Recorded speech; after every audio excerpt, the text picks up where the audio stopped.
He neither lifted up his hand, nor held sword, nor any instrument of war, but only I saw that he sent out of his mouth as it had been a blast of fire, and out of his lips a flaming breath, and out of his tongue he cast out sparks and tempests. And they were all mixed together, the blast of fire, the flaming breath, and the great tempest. So that's basically all talking about this destruction that's coming for this place, and how Yahushua is going to be coming on a chariot to destroy this place with you alongside it. How you have no fear about that, I don't understand that, man. He probably is not sleeping good at night anyway, because that's why he wears them shades, man. He got his fucking sleeping bags under his eyes. That's right, man. And fell with violence upon the multitude which was prepared to fight, and burned them up every one, so that upon a sudden of an innumerable multitude nothing was to be perceived, but only dust and smell of smoke. When I saw this, I was afraid. Afterward I saw the same man come down from the mountain, and call unto him another peaceable multitude.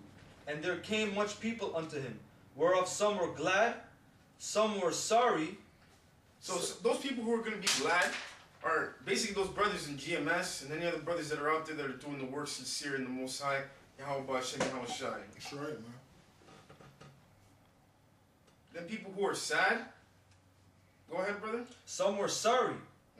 Some of them were bound, and some brought of them that were offered. Then was I sick through great fear, and I awaked and said, yeah, that was it. So Ezra, as a prophet of the Lord, was nervous, was scared when he seen the vision. And the scriptures tell you that many great prophets, many great men wish to see the things that we see. And you have the nerve to sell out, and you want to call yourself a general, you want to call yourself great, when you put your name up there with great men, people that have continued on in the truth since they were in it. You know, what brings to mind in me is when Solomon became king of Israel, what did he ask the Most High for? Knowledge. How to lead his people to greatness. Not shekels. And all things are added unto him. Like I keep saying, man, you were weighed, you were measured, and you're found wanting. I'm sorry, buddy. I have a precept? Go ahead, man. Daniel 12:8. And I heard, but I understood not. Then said I, O my Lord, what shall be the end of these things? And he said, Go thy way, Daniel, for the words are closed up and sealed till the time of the end. Many shall be purified and made white and tried. But the wicked shall do wickedly, and none of the wicked shall understand, but the wise shall understand. And the funny thing is that you seem to have this knowledge at one point in time. So where did it go? Either you knowingly sold out or changing doctrine, or the Most High took away the knowledge from you.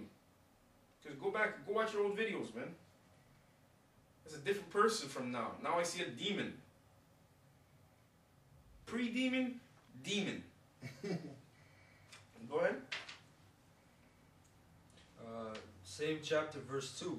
And many of them that sleep in the dust of the earth shall awake, some to everlasting life, and some to shame and everlasting contempt. That's right. Script. Go ahead. Isaiah 8, verse 20. To the law and to the testimony, if they speak not according to this word, it is because there is no light in them. Because that's one thing I noticed about you too, is when you go on your little rants and your little raves, only recently have you ever brought any scriptures out.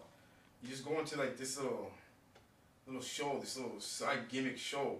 But you're not bringing out any scriptures. You're not breaking any scriptures down. You don't judge anything according to the scriptures. The law, statutes, and commandments were given to us for a reason. It was to govern our lives, to reprove, to rebuke.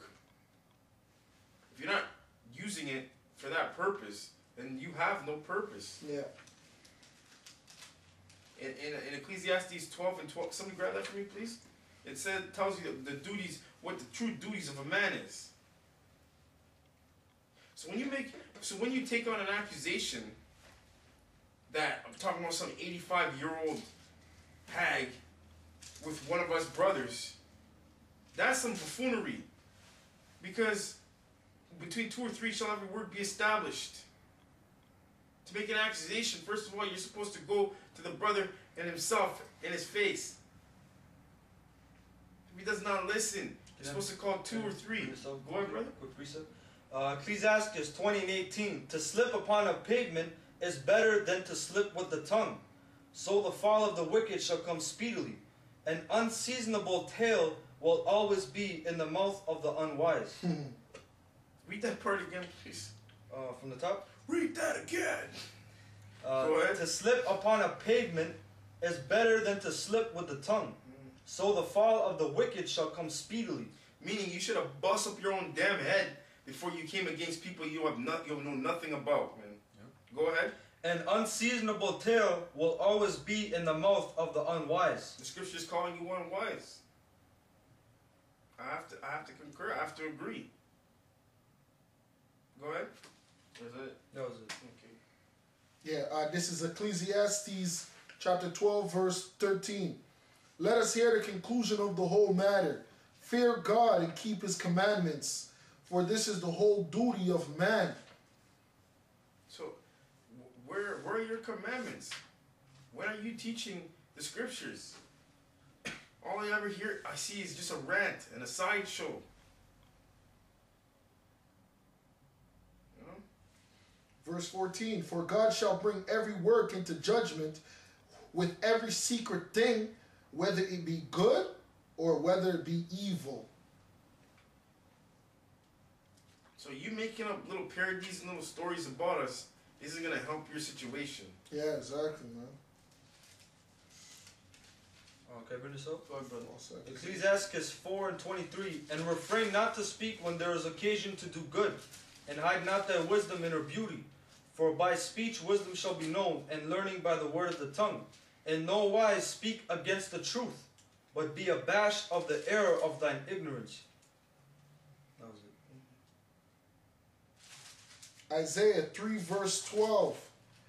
As for my people, children are their oppressors, and women rule over them. O my people, they which lead thee cause thee to err, and destroy thy way, and destroy the way of thy paths.